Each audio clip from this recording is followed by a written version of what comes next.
أنفسنا وسيئات أعمالنا من يهده الله فلا مضل له ومن يضلل فلا هادي له فأشهد أن لا إله إلا الله وحده لا شريك له وأشهد أن محمدا عبده ورسوله الذي لا نبي بعده أما بعد اللهم علمنا ما ينفعنا وانفعنا بما علمتنا وزدنا من كرامك علما يا رب العالمين.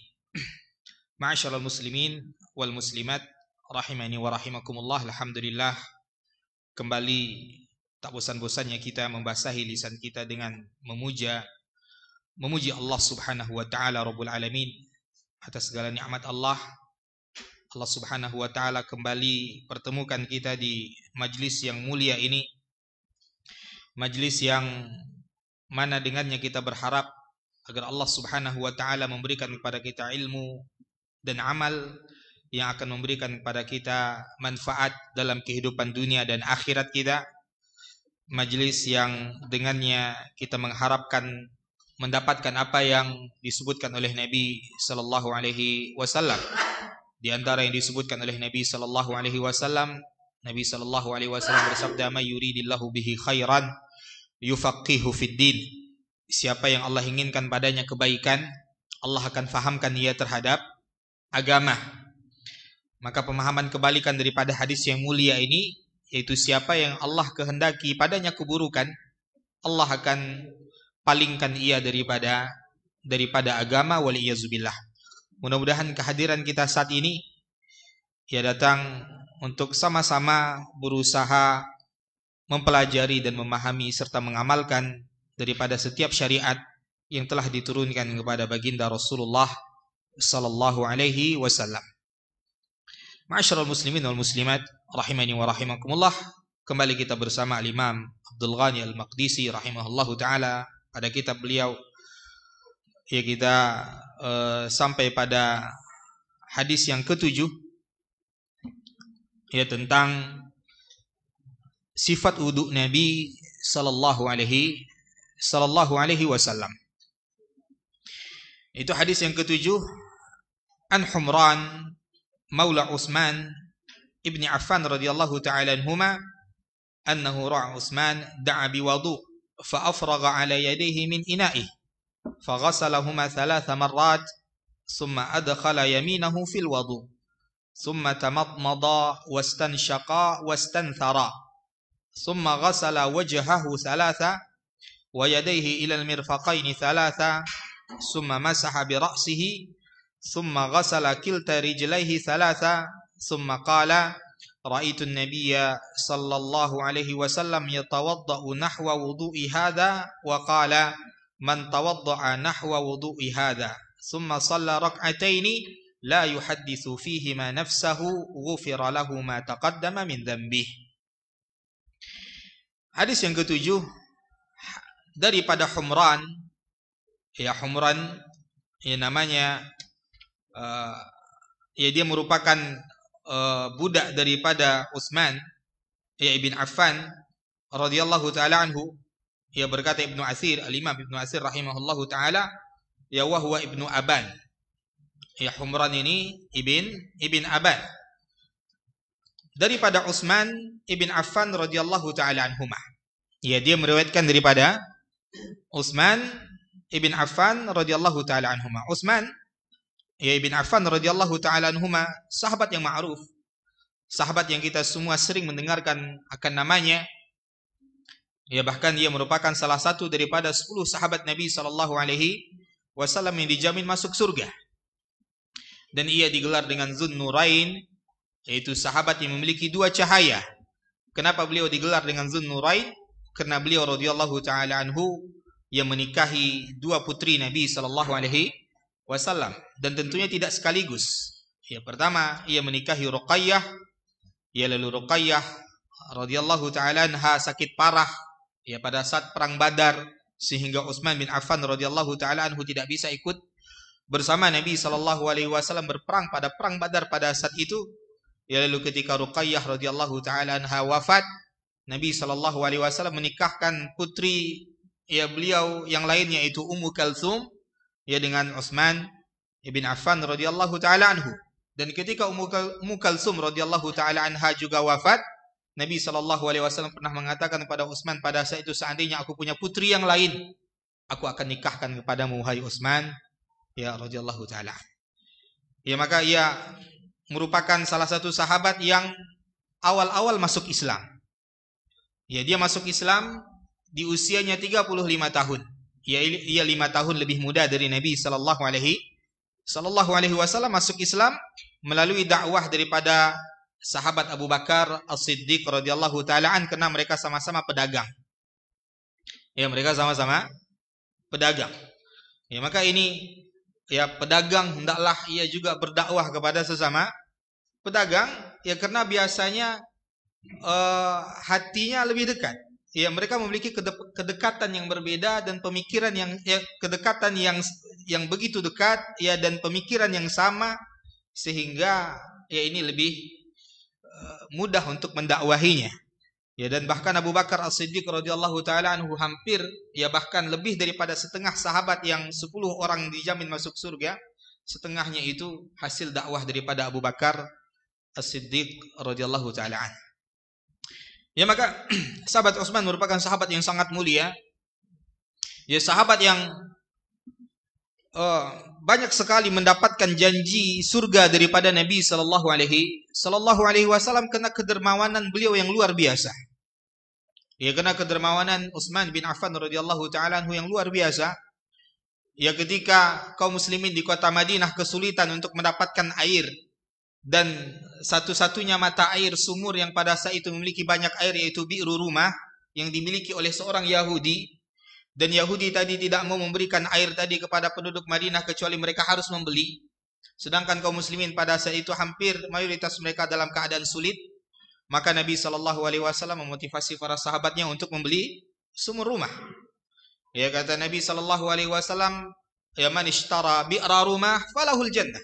Barang siapa yang membeli sumur rumah maka baginya surga. Ya, maka pada saat itu orang Yahudi ini tidak ingin menjualnya. Ya, karena hitung-hitungan para pedagang tentu mereka ingin walaupun dapat untungnya sedikit-sedikit tapi terus-menerus. Ya, maka Utsman karena seorang pedagang juga, ya, beliau mengakali orang Yahudi ini, kalau begitu kalau engkau tidak ingin menjual seluruhnya, jual setengahnya. Jual setengahnya. Maksudnya bagaimana? Yaitu sehari untukmu, sehari untukku. Ya, sehari untukmu, sehari untukku. Ya, dan disepakati pada saat itu dengan harga yang cukup tinggi. Ya, kalau tidak salah sekitar 35.000 dirham. Ya, maka jadilah sumur itu setengahnya milik Utsman. Maka Utsman pada harinya menggratiskan semua, ya, air tersebut kepada kaum muslimin. Sehingga di hari Yahudi tadi tidak ada kaum muslimin yang datang. Karena kan jaraknya cuma 1 hari. Ya, maka orang Yahudi ini merasa tertipu padahal tidak ditipu. Ya, karena Utsman memang mengatakan dia ingin membeli setengahnya. Ya, maka akhirnya ia menjual semua sumurnya kepada Utsman ibn Affan radhiyallahu taala. Tidak hanya itu, ya, wakaf daripada Utsman bin Affan radhiyallahu taala anhu ketika di masa Abu Bakar As-Siddiq, ya, kaum muslimin ya kembali mengalami paceklik yang luar biasa, kemarau yang luar biasa. Ya, kekurangan makanan, kekurangan minuman. Ya, lalu datang Utsman bin Affan, ya, membawa kafilah dagangnya dari Syam. Ya, sebanyak 1000 ekor onta yang penuh dengan makanan. Ya, 1000 ekor onta yang penuh dengan makanan. Karena kendaraan untuk membawa makanan pada saat itu hanya onta. Ya, karena ontalah yang mampu untuk mengangkat beban berat di tengah padang pasir, ya, pada saat itu. Ya, yang mampu, ya, bertahan di tengah teriknya panas matahari, berjalan di padang pasir yang pasirnya luar biasa tebalnya, itu hanya onta. Ya, maka kalau onta, kendaraan zaman ini seperti pick up-nya lah gitu. Ya, 1000 pick up. Ya, atau bahkan lebih daripada pick up. Ya, karena onta bisa membawa beban itu 300 ton. Ya, dan seterusnya. Ya, maka Utsman membawa kafilah dagang yang sangat banyak ini. Maka berkumpullah para pedagang Madinah, pedagang kecil tentunya. Ya, pada saat itu datang kepada Utsman ingin membeli barang-barang yang baru saja dibawa Utsman dari Syam. Maka Utsman menanyakan kepada mereka pada saat itu, siapa di antara kalian, ya, yang mampu membeli daganganku ini di saat semua orang sedang butuh? Berarti logika pedagang berapa harganya, Pak? Normal atau tidak normal? Tinggi kan, Pak? Jadi saat barang-barang dibutuhkan, ya, dan tidak ada yang punya kecuali dia, maka para pedagang biasa tidak akan menjual dengan harga normal. Maka Utsman mengatakan, siapa yang bisa membeli barang-barangku ini saat ini? Ya, berapa yang kalian sanggup? Maka di antara para pedagang pada situ mengatakan, wahai Utsman, barang yang biasanya 1 dirham, kami beli 2 dirham. Itu kurang. Itu kurang, tidak cukup untuk masa seperti ini. Hanya kalian ya lebihkan 100 kali lipat. Ya, maka ada pedagang lain mengatakan, wahai Utsman, biasanya 1 dirham, kami beli 3 dirham. Masih kurang. Ya, sampai mereka hanya mampu menawar yang biasanya 1 dirham dibeli 5 dirham, kata Utsman, masih kurang. Ya, wahai Utsman, ini semua pedagang sudah berkumpul, hanya itu yang sanggup kami beli. Siapa lagi selain kami yang sanggup membelinya? Ya, maka kata Utsman bin Affan radhiyallahu taala, ada yang sanggup membelinya jauh, ya bahkan 10 kali lipat daripada harganya saat ini, itu Allah Subhanahu wa taala. Ya, maka kata Utsman bin Affan radhiyallahu taala, ya aku berikan semua makananku ini kepada penduduk Madinah. Di saat orang sedang butuh. Ya, di saat orang sedang butuh, dan bukan dengan jumlah yang sedikit. Ya, jumlah yang sangat besar. Ya, juga pada perang Tabuk di masa Nabi sallallahu alaihi wasallam, ya sedekah dan wakaf yang luar biasa daripada sahabat Utsman bin Affan. Ya, pada perang Tabuk tersebut, ya kata Nabi sallallahu alaihi wasallam, itu juga peperangan yang berat yang dialami oleh kaum muslimin, yang mana satu onta dikendarai oleh 10 orang bergantian. Ya, maka Nabi sallallahu alaihi wasallam pada saat itu memotivasi para sahabat yang kaya, tidak hanya yang kaya, bahkan sahabat yang miskin pun termotivasi ingin memberikan harta mereka pada saat itu demi membela syariat Allah Subhanahu wa taala. Maka kembali Nabi memanggil para sahabatnya, man jahaza jaisal usyrati falahul jannah. Barang siapa yang mempersiapkan pasukan ini, maka baginya surga. Datang Abu Bakar As-Siddiq membawa semua hartanya.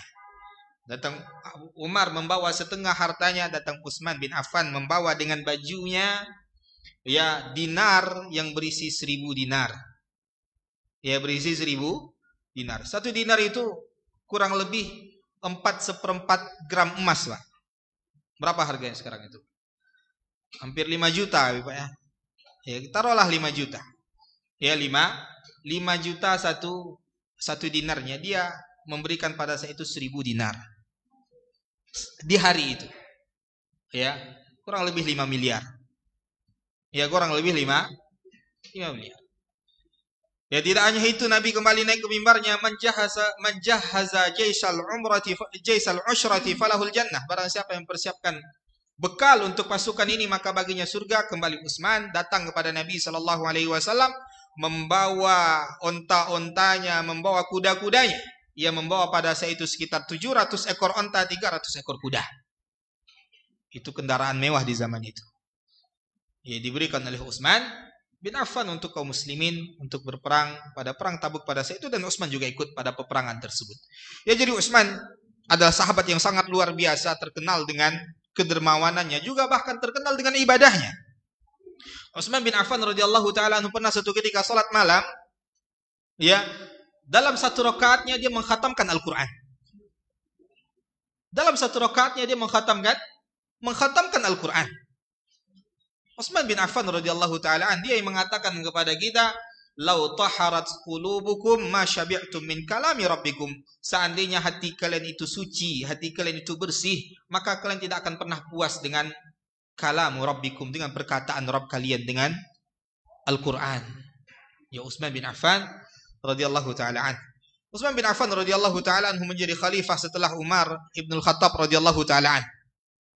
Dan jauh sebelum itu Nabi sallallahu alaihi wasallam telah mengkabarkan kepada Utsman ibn Affan radhiyallahu taala ketika Nabi sallallahu alaihi wasallam naik ke Bukit Uhud, ya ke Gunung Uhud bersama Abu Bakar, Umar dan Utsman.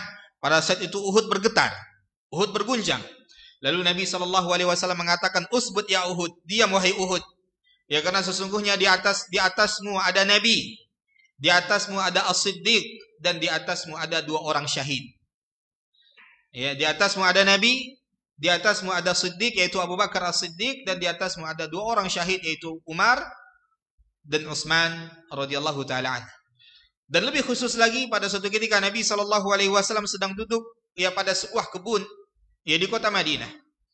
Ya lalu Abu Musa al-Asy'ari menjaga pintu kebun tersebut agar tidak dimasuki oleh orang-orang kecuali atas izin Nabi SAW. Lalu datang Abu Bakar As-Siddiq meminta izin untuk masuk, ingin menemani Nabi SAW. Lalu Nabi katakan kepada Abu Musa al-Asy'ari yang menjaga pintu pada saat itu, "Idzan lahu wa absyirhu bil jannah." Izinkan dia masuk dan berikan kabar gembira kepadanya tentang surga. Ya lalu datang Umar, dan Umar minta izin masuk dan diizinkan oleh Nabi SAW. Nabi mengatakan seperti apa yang Nabi katakan kepada Abu Bakar As-Siddiq radhiyallahu taala. Lalu datang Utsman minta izin masuk, lalu Nabi katakan kepada Abu Musa agar menyampaikan kepada Utsman, ya idzan lahu, izinkan dia masuk, wa absyirhu bil jannah, ya ala balwa tusibuh. Ya, berikan kabar gembira kepadanya tentang surga, akan tapi dengan ujian-ujian yang akan menimpanya. Ya, dengan ujian-ujian yang akan menimpanya.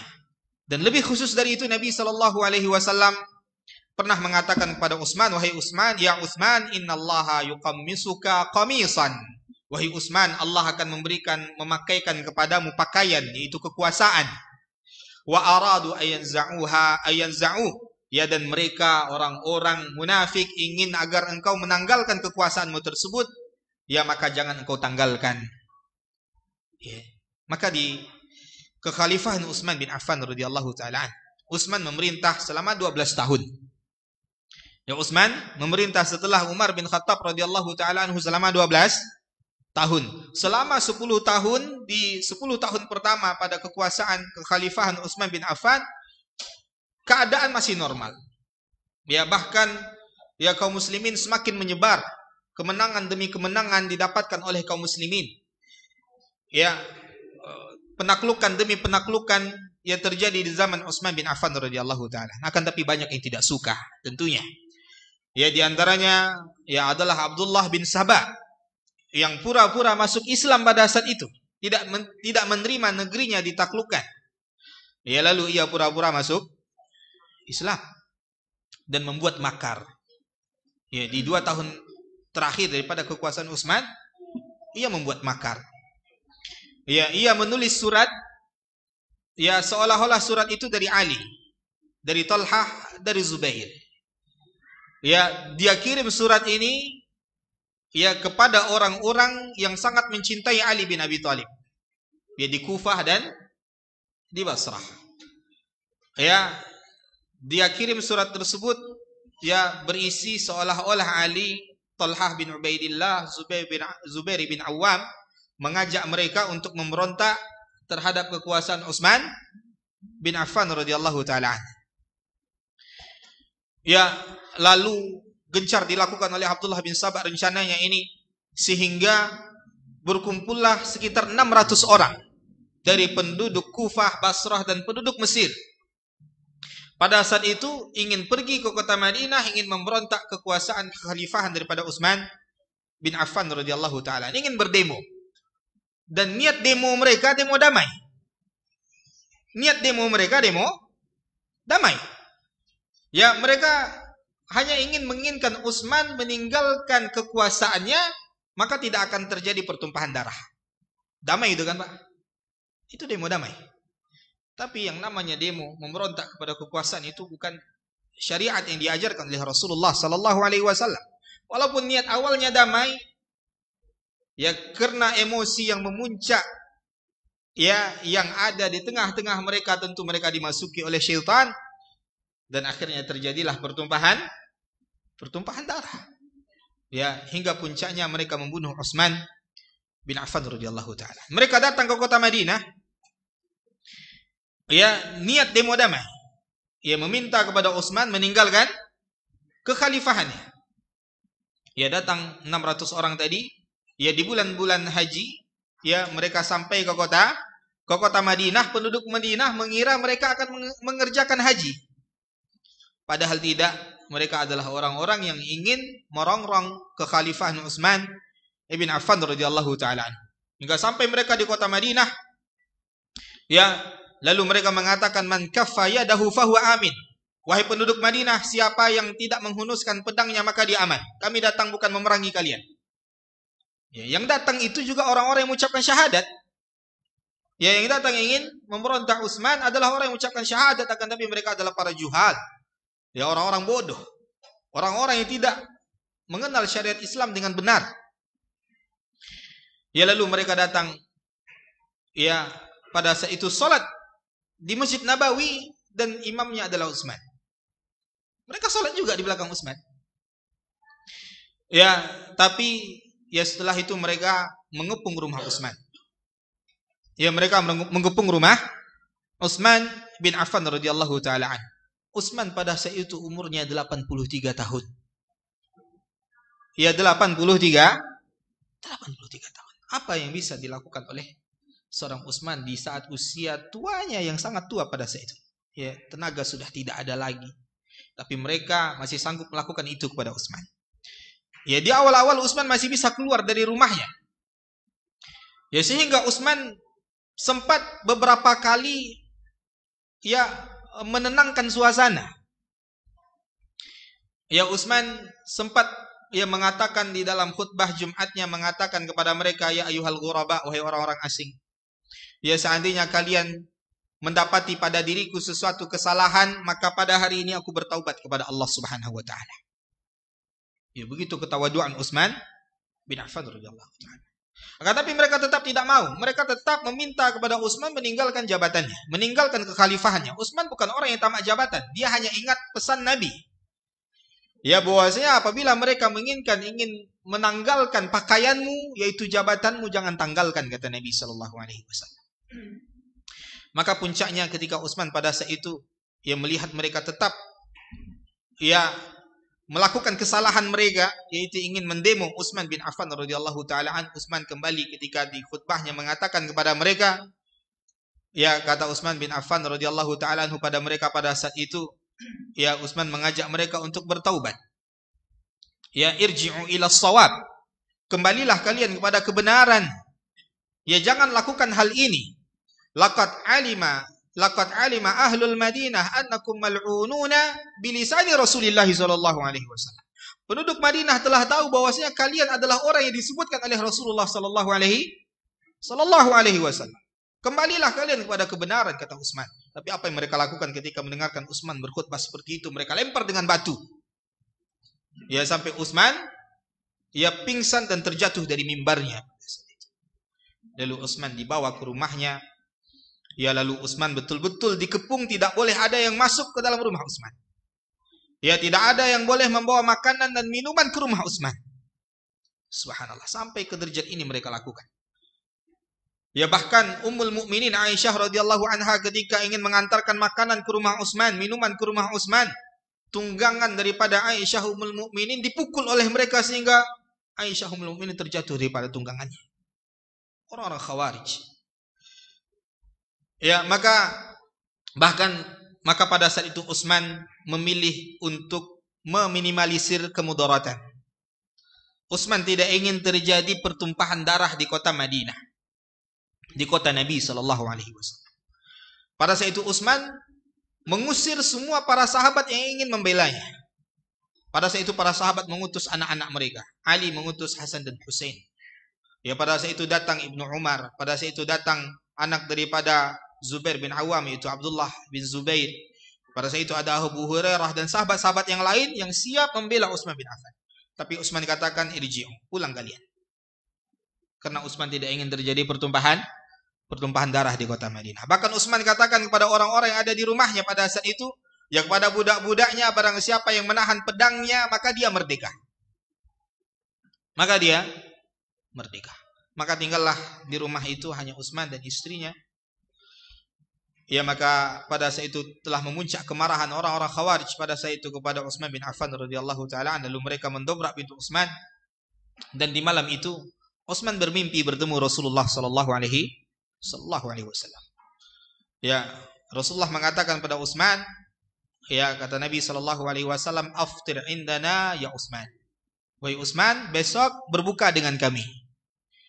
Ya, besok berbuka dengan kami. Maka di hari itu Utsman berpuasa. Ya, Utsman berpuasa. Ya, lalu Utsman bin Affan radhiyallahu taala anhu duduk di rumahnya sambil membuka Al-Qur'an.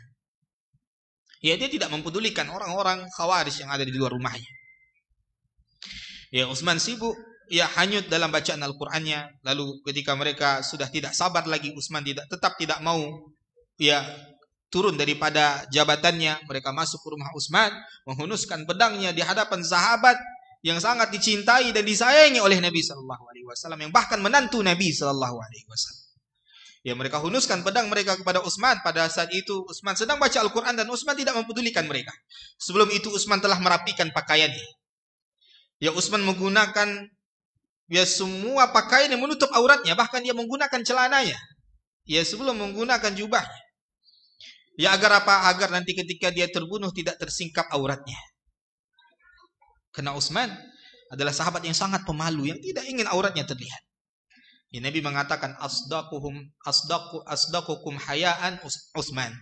Orang yang paling benar rasa malunya di antara kalian itu adalah Utsman bin Affan radhiyallahu taala. Maka Utsman pada saat itu membaca Al-Qur'an. Ya, lalu datang istrinya ingin menghalangi para pemberontak tersebut untuk menghunuskan pedang mereka kepada Utsman, dihalangi oleh Nailah. Lihat bagaimana ketika hal-hal seperti ini telah dikomandoi oleh syaitan, mereka tidak peduli dengan wanita yang ada di hadapan mereka. Istri daripada sahabat tercinta Nabi SAW, bahkan mereka yang menebas jari-jari Nailah, istri Utsman bin Affan, sampai terputus jari-jarinya. Ya, lalu mereka menebas Utsman ibn Affan radhiyallahu taala an ketika Utsman membaca fasayakfikahumullah wa huwas samiul basir. Allah akan mencukupkan engkau dari mereka. Ya, subhanallah. Pas ayatnya ketika dibaca oleh Utsman. Ya, fasayakfikahumullah wa huwas samiul basir. Allah akan mencukupkan engkau dari mereka wahai Utsman. Ya, seolah-olah Allah sedang berbicara dengan Utsman. Ya, pada itu ayat itu kan kepada Nabi sallallahu alaihi wasallam. Itu fasayakfikahumullah, Allah akan mencukupkan engkau dari mereka. Wa huwas samiul basir. Ya, dan Allah adalah zat yang maha mendengar lagi maha melihat. Maka syahidlah Utsman ibn Affan radhiyallahu taala anhu pada tahun ke-35 Hijriah di tanggal 17 Zulhijjah. Ya, radhiyallahu taala an. Ya, hadis ini daripada Utsman bin Affan radhiyallahu taala anhu, annahu ra'a Utsman, ya bahwasanya Humran melihat Utsman, yaitu majikannya ini, da'a biwudu. Ya, memanggilnya untuk membawakan air wudu. Ya, wudu adalah air wudu. Bejana yang berisi air wudu. Wudu adalah perbuatan wudu itu sendiri. Ya, jadi ada wudu, ada wudu. Ya, bahasa kita wadu juga Pak ya, wadu. Tapi ini bukan wadu yang besar Pak, tapi wudu itu air di dalam bejana yang digunakan untuk berwudu. Ya, maka di sini Utsman mempraktekkan tentang tata cara wudu yang dia lihat dari Nabi sallallahu alaihi wasallam. Maka Utsman bin Affan radhiyallahu taala anhu meminta air wudu tersebut, fa afragha ala yadayhi min ina'i. Ya, lalu Humran ya menuangkan air tadi ke kedua telapak tangan Utsman ibn Affan radhiyallahu taala. Fa ghasalahuma salasa marrat. Lalu Utsman mencucinya sebanyak tiga kali. Ya, lalu Utsman mencucinya sebanyak tiga kali. Summa adkhala yaminahu. Lalu setelah dicuci dua tangannya, baru Utsman sendiri yang memasukkan tangannya ke dalam bejana. Dan ini bukan air isti'mal. Ya, ini bukan musta'mal. Ya, karena dia sudah mensucikan tangannya, lalu tangan yang dia masukkan ke dalam bejana hanya sebagai alat untuk mengambil air. Jadi jangan khawatir ketika kita berwudu dengan satu gayung. Tapi dengan syarat apa? Kita pastikan dahulu sebelum kita masukkan tangan kita ke dalam gayung, jadi tangan kita telah kita pastikan suci. Maka sunnah sebelum berwudu tadi mencuci tangan tadi, kedua telapak tangan sebanyak tiga kali. Lalu setelah itu kalau kita ingin masukkan ke dalam bejana tidak masalah. Ya, tidak masalah seperti yang dipraktekkan oleh Utsman ibn Affan radhiyallahu taala anhu dalam hadis yang mulia ini. Lalu dia masukkan tangan kanannya ke dalam bejana tadi, summa tamatmada wastansyaqa wastanthara. Kalimat summa di sini, ya kaum muslimin kaum muslimat, kemudian dalam bahasa Arab bermakna tertib. Artinya perbuatan ini dilakukan secara runut. Ya, secara runut. Artinya setelah mencuci dua tangan tadi ada jeda sebentar. Ya, ada jeda sebentar. Summa itu diantara maknanya tarahi, yaitu ada jeda sebentar. Karena dia akan masukkan dulu tangan, ambil air, lalu berkumur. Kemudian Utsman berkumur-kumur dan istinsyak. Waw di sini menandakan jamak. Artinya dilakukan secara bersamaan. Dilakukan secara bersamaan. Artinya tamat madha yaitu berkumur-kumur dan istinsyak dan istinsar ini dilakukan bersamaan. Ya, ketika Utsman mengambil air tadi, lalu dia berkumur-kumur, dia memasukkan sebagian air tadi ke dalam mulutnya, lalu sebagian lagi ya dia hirupkan lalu dimasukkan ke dalam rongga hidungnya, dilakukan secara bersamaan, tidak dipisah. Ya, tidak dipisah. Ya. Dan tamat madha ini hukumnya sunnah menurut mayoritas daripada para ulama, dan yang dimaksudkan dengan kumur-kumur ma'asyiral muslimin rahimani wa rahimakumullah yaitu idkhalul ma' ilal fam ma'at tahrik. Ya, memasukkan air ke dalam rongga mulut lalu disertai dengan guncangan. Ya, disertai dengan guncangan, kemudian dia menghamburkan keluar. Artinya dia mengeluarkan air tadi dari rongga mulutnya, tidak dia telan. Maka itu namanya tamat madha. Maka dengan itu kita mendapatkan sunnah matmadah tadi. Ya, maka sunnah berkumur-kumur tadi yang sempurnanya bagaimana? Kita masukkan air ke dalam rongga mulut kita lalu kita guncang. Tidak hanya sekedar masuk, enggak, Pak. Ya, tapi masuk, kita guncangkan dahulu ya di dalam, lalu kita keluarkan. Ya, seperti itu sunnah daripada berkumur-kumur. Lalu setelah itu ya istinsyak, ya sisa airnya digunakan untuk istinsyak, yaitu menghirup air ke dalam rongga hidung tadi. Ya, bukan hanya sekedar membasuh lubang hidung, Pak. Ya, ada orang membasuh hanya lubang hidung luarnya. Tidak, istinsyak itu dia hirup ya sampai ke rongga hidungnya, lalu kemudian dia hembuskan keluar. Kemudian apa? Summa ghasala wajhahu salasa. Ya, kemudian Utsman bin Affan mencuci wajahnya sebanyak tiga kali. Kemudian ya, wajah telah kita sebutkan ma yahsulu bihil muwajahah.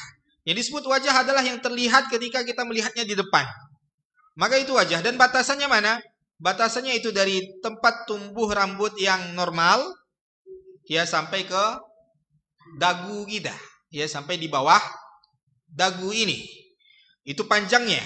Kemudian lebarnya dari mana? Ya, dari ujung telinga kita ini, lemak yang ada di telinga kita ini sampai ke ujung berikutnya.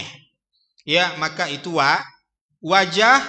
Dan sekali lagi ma'asyiral muslimin wal muslimat, ketika berwudu ini adalah wajib. Wajah adalah wajib, dan wajibnya adalah pada basuhan pertama.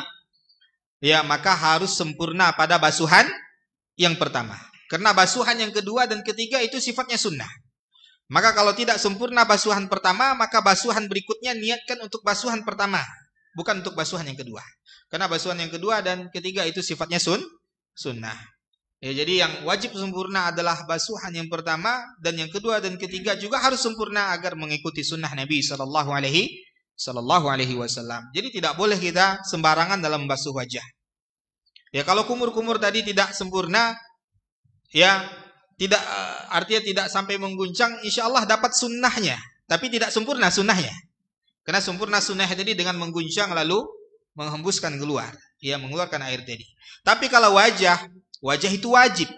Kalau tidak sempurna pada basuhan pertama, maka wudunya tidak akan sah.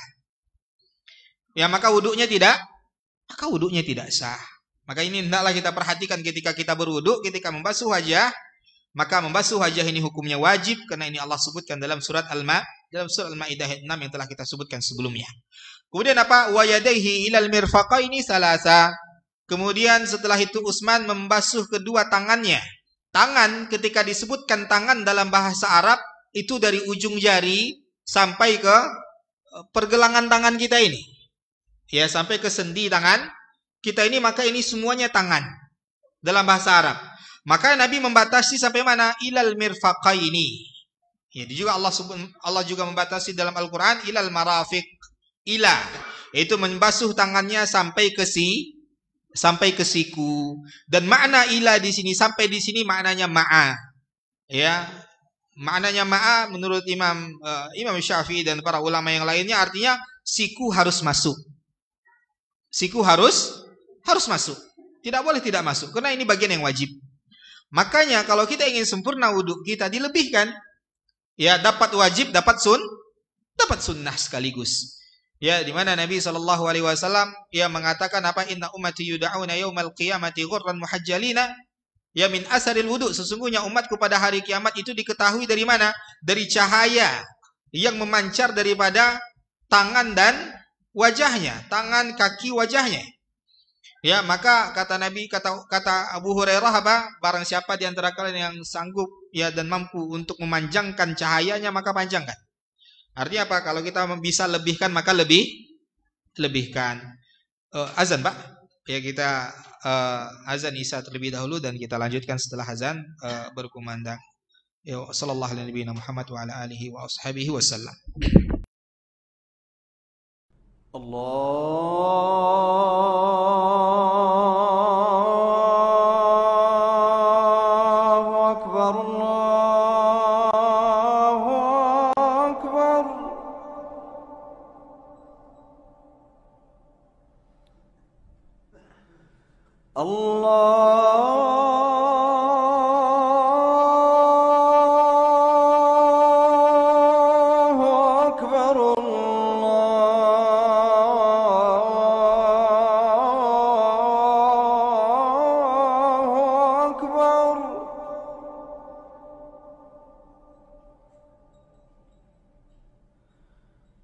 أشهد أن لا إله إلا الله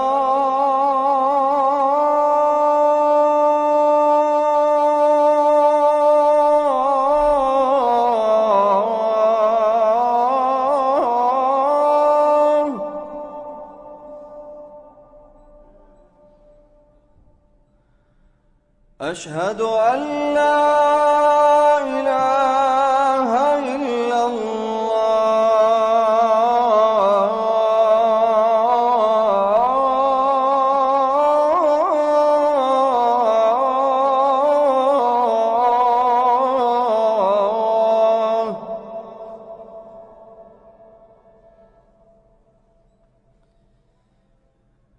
أشهد أن محمدًا رسول الله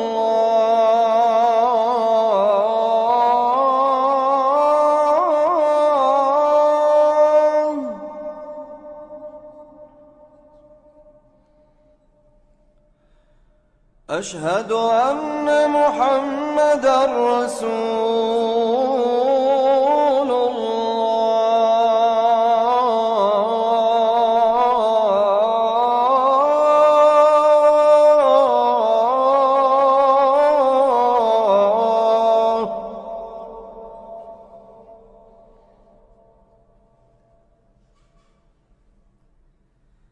حي على الصلاة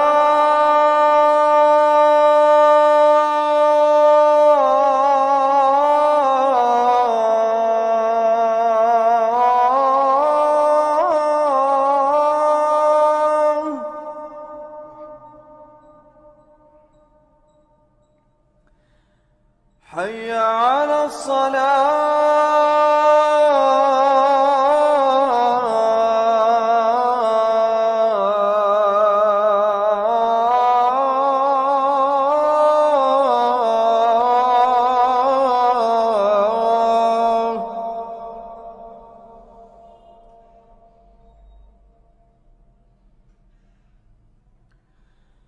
حي على الفلاح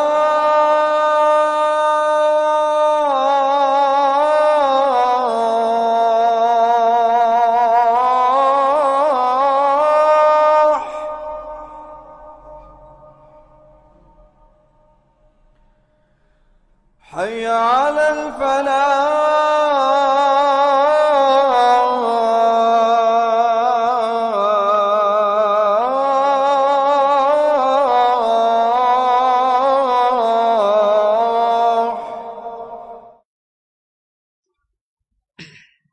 Alhamdulillah wassalatu wassalamu ala Rasulillah wa ala alihi wa ashabihi wa man walah ma ba'd. Baik, kita lanjutkan sedikit Bapak Ibu. Berikutnya kata Humran ketika melihat Utsman berwudu, summa masaha bi ra'sihi. Kemudian dia mengusap kepalanya. Maka di sini terjadi perdebatan panjang antara para ulama, apa makna bi di sini, huruf ba di sini dalam ayat dan dalam hadis ini, apakah ini bermakna keseluruhan atau sebagian? Ini terjadi perdebatan di antara para ulama. Imam Abu Hanifah, Imam Syafi'i memandang ini sebagian. Tetapi Imam Malik dan Imam Ahmad memandang ini keseluruhan. Dan wallahu alam, dari sekian panjang perdebatan daripada para ulama dalam masalah ini, Imam As-San'ani rahimahullahu taala ketika menjelaskan hadis ini, beliau menguatkan makna ba di sini, bi ra'sihi di sini artinya seluruh kepalanya. Bukan sebagian. Beliau mengatakan hadza wal aqrab annal ba'a lil ilsaq. Ya, setelah beliau memaparkan panjang lebar tentang persisihan para ulama dalam memahami makna ayat dan hadis ini dalam kalimat ba di sini, Pak. Mereka berselisih dari memahami kalimat ba di sini, bi. Karena dalam bahasa Arab kalimat bi ini juga, Pak, bisa bermakna sebagian. Ya, tapi apakah bisa pada ayat ini bermakna sebagian atau tidak? Ya, maka Imam Sun'ani panjang lebar menjelaskan akan hal ini, lalu beliau katakan apa yang paling kuat ya dalam masalah ini, yang paling dekat daripada kebenaran, kata beliau, ba di sini ya bermakna lil ilsaq, menempelkan, yaitu menempelkan air tadi secara keseluruhan di kepala. Ya, dan inilah pendapat yang kuat dalam masalah ini. Ya, dan Imam Syafi'i pun walaupun dia memandang ya sebagian itu sah, tapi yang paling sempurna kata Imam Syafi'i adalah mengusap seluruhnya. Sepakat para ulama yang paling sempurna adalah mengusap seluruh kepala. Tentu yang lebih selamat kita keluar daripada khilaf tadi, kita usap semua kepala kita, ini lebih selamat untuk wudhu kita dan juga agar lebih sesuai dengan apa yang dipraktekkan oleh Nabi Sallallahu Alaihi Wasallam. Karena dari semua hadis-hadis dalam praktek wudhu Nabi Sallallahu Alaihi Wasallam, Nabi mengusap semua kepalanya. Ya, Nabi mengusap semua kepalanya. Ya, adapun yang digunakan oleh ulama Syafi'iyah, mereka menggunakan hadis di mana Nabi ketika memakai imamah, memakai surban, Nabi mengusap sebagian kepalanya dan mengusap surbannya, Pak. Dan ini tidak bisa dijadikan landasan kata ya para ulama yang lain seperti Imam Malik dan Imam Ahmad. Ya, karena hadis ini ketika Nabi pakai imamah, ya Nabi pakai surban, karena sulit menanggalkannya, melepaskannya, Nabi usap apa yang terlihat daripada yang wajib tadi, yaitu sebagian kepalanya, lalu Nabi usap semua surbannya. Ya, jadi wallahu alam, ya hendaklah kita ketika mengusap kepala tadi kita usap semuanya, dan itu sebanyak 1 kali. Summa ghasala kilta rijlaihi salasa. Kemudian Utsman mencuci kedua kakinya sebanyak 3 kali. Summa qala, kemudian Utsman berkata, ra'aitun nabiyya sallallahu alaihi wasallam, aku melihat Nabi sallallahu alaihi wasallam berwudu nahwa wudu'i hadza, seperti wuduku ini. Ya, seperti wuduku ini. Kalimat seperti dalam bahasa Arab, ya kaum muslimin, itu ada beberapa kalimat. Ada mislu, ada nahwa, ya ada masil. Ya ada nazir, ya ada nazru, yaitu nazir. Dan ini kalau menggunakan kalimat mislu itu sama persis. Sedangkan dalam hadis yang mulia ini Nabi sallallahu alaihi Utsman radhiyallahu taala anhu mengatakan nahwa. Ya, dan juga Nabi menggunakan kalimat nahwa. Nahwa itu persis pada sebagian besarnya, tapi tidak keseluruhannya. Maka Imam Nawawi mengatakan, kata Imam Nawawi, Nabi menggunakan kalimat nahwa pada kalimat ini seperti, tapi tidak seluruhnya, tapi kebanyakannya, menunjukkan kepada kita sangat sulit bagi kita untuk betul-betul mirip seperti solat atau seperti wudhunya Nabi Sallallahu Alaihi Wasallam. Karena solat yang sangat sempurna hanya solat Nabi, wudhu yang sangat sempurna itu hanya wudhu Nabi Sallallahu Alaihi Wasallam. Tapi kita berusaha mendekati kesempurnaan tersebut. Makanya Nabi menggunakan kalimat nahwa, ya bukan mislu. Kalau mislu itu harus betul-betul mirip. Akan tapi nahwa ini hampir seluruhnya mirip. Dan itu yang sedang kita usahakan, agar bagaimana solat kita hampir seluruhnya mirip seperti solat Nabi Sallallahu Alaihi Wasallam, wudhu kita hampir semuanya mirip dengan wudhu Nabi Sallallahu Alaihi Wasallam. Ya, maka Nabi Utsman mengatakan apa? Aku melihat Nabi berwuduk seperti wudukku ini. Lalu Nabi bersabda, man tawaddo'a nahwa wudu'i hadza. Barang siapa yang berwuduk seperti wudukku ini, persis seperti wudukku ini. Artinya kebanyakannya hampir mirip seperti wuduk Nabi sallallahu alaihi wasallam. Summa shalla rak'ataini, kemudian dia salat 2 rakaat. Tapi syaratnya apa? La yuhaddisu fihi ma nafsah, ghufira lahu ma taqaddama min dzambihi. Kemudian dia salat 2 rakaat, lalu dia tidak berbicara dengan dirinya sendiri, tidak menghayal. Ya, syaratnya dia harus khusyuk di dalam salatnya.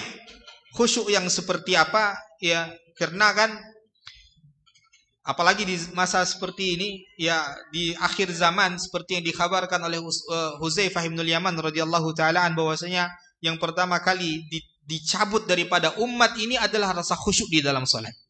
Ya, rubba musallin la khusyu'a fihi. Betapa banyak orang yang salat, kata Huzaifah bin Yaman, ya kelak di akhir zaman tidak ada khusyuk sama sekali dalam salat mereka. Ya, yushaku an tadkhulal masjid fala tajidu fihim khashi'a. Ya, bahkan sampai dikhawatirkan nanti di akhir zaman kalian masuk ke dalam masjid, kalian tidak dapati di antara mereka yang khusyuk di dalam salat mereka.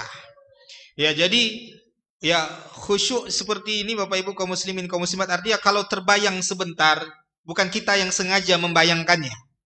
Ya, akan tapi terbayang sebentar.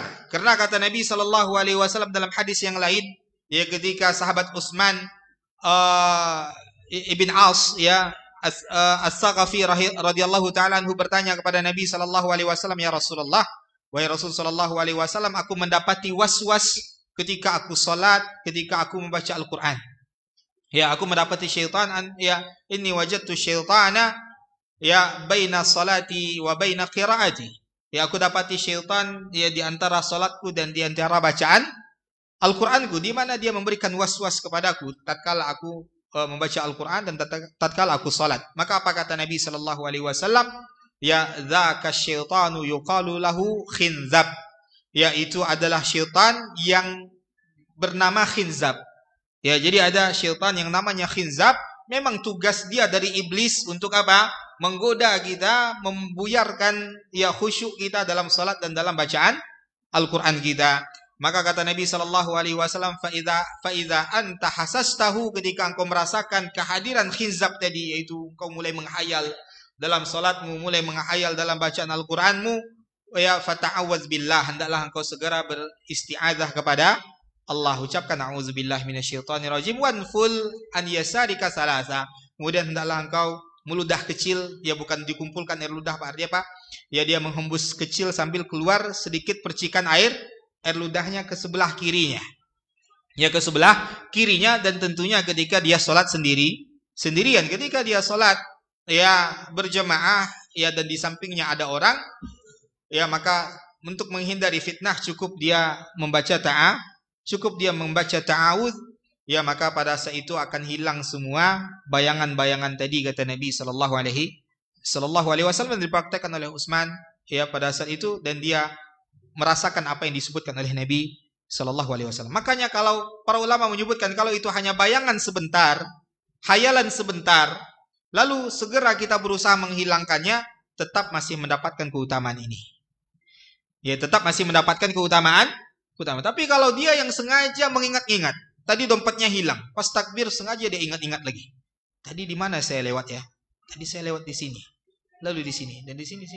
Dia tidak mendapatkan keutamaan ini. Ya, ini yang akan kita jelaskan nanti panjang lebar, dan juga disebutkan oleh Imam Ibnu Daqiq Al-Id dalam penjelasan ini nantinya, khusyuk yang seperti apa yang mendapatkan kemuliaan ini, dan ketika kita tidak khusyuk, ya apakah kita sama sekali tidak mendapatkan ini?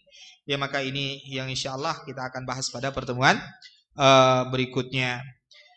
Ya, jadi ini tentang keutamaan wudu, tapi dengan 2 syarat ini apa? Dia wudu dengan wudu yang sempurna. Ya, lalu apa? Ketika dia sholat 2 rakaat setelahnya dia tidak ya berbicara dengan dirinya sendiri, tidak menghayal. Lalu keutamaannya apa? Akan diampuni semua dosanya yang telah berlalu, dan tentunya ini adalah dosa-dosa kecil yang insyaallah akan kita lebih jelaskan pada pertemuan berikutnya. Ya, sallallahu ala nabiyyina Muhammadin wa ala alihi wa ashabihi wasallam. Subhanakallahumma bihamdika asyhadu an la ilaha illa anta astaghfiruka wa atubu ilaik. Assalamualaikum warahmatullahi wabarakatuh.